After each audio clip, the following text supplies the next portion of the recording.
Welcome to episode 70 of Norse Myths, Legends, and Folktales.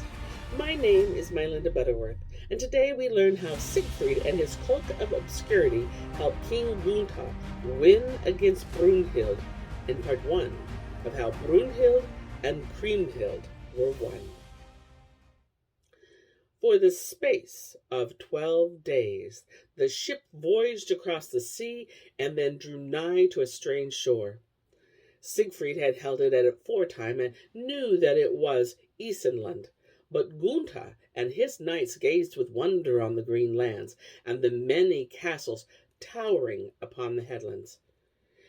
"He who did cause these strongholds to be built," the king said, "must indeed be a mighty monarch." "Thou dost know, behold, the many towers, and the fair domain of Queen Brunhild," said Siegfried. "Yonder is the great castle of Isenland." The ship was steered into a safe haven, and the prince warned his fellows to have care of their doings in presence of the queen. "Thou shalt say," he counseled them, "that I am the vassal to King Gunther."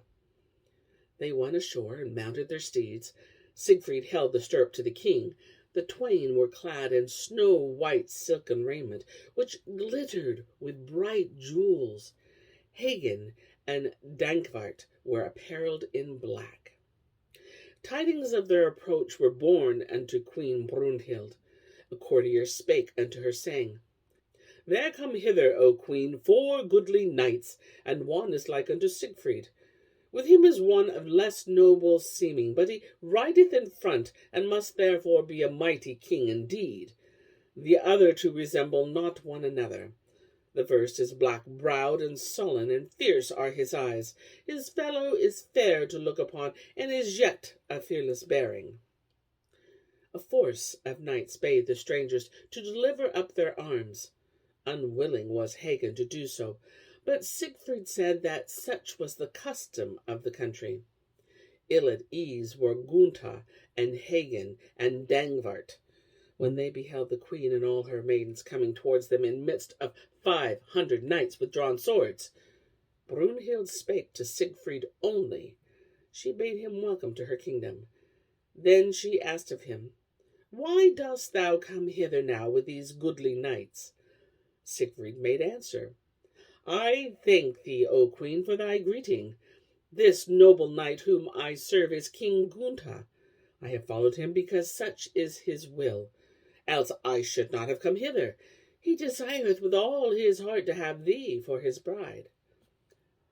"If such is his desire," Brunhild answered coldly, "the king must needs contend against me in list. If he proves to be the stronger, I shall be his bride. But if he fails, then must he and those who are with him be put to death." Hagen said, "The king shall for certain prevail, because he doth so greatly desire to wed thee."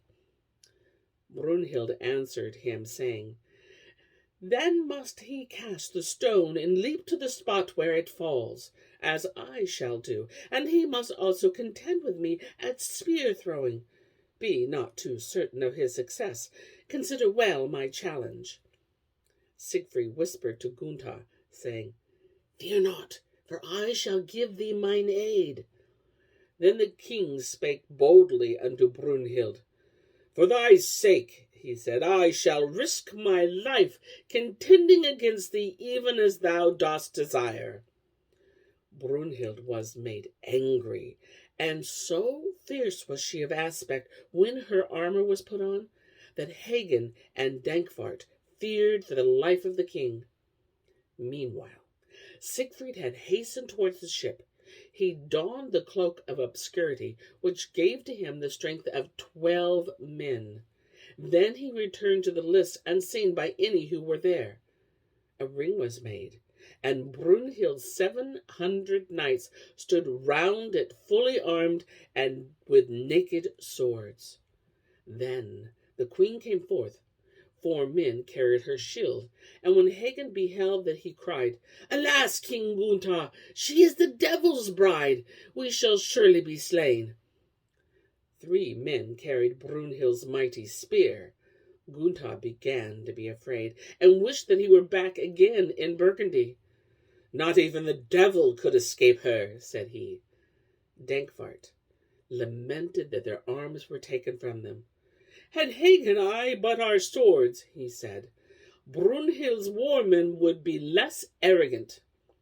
Hagen spake likewise, and the queen, who heard what was said, bade that their armor and weapons be returned to them. Then was a boulder carried towards the queen by 12 knights. The men of Burgundy were stricken with fear. "Would indeed that the devil had her," groaned Hagen. Brunhild made ready to cast the stone. Gunther watched her with mute amaze. His heart sunk within him. Then it was that Siegfried, wrapped in the cloak of obscurity, stole to his side and touched his arm. The king started. He looked behind him, but saw no man.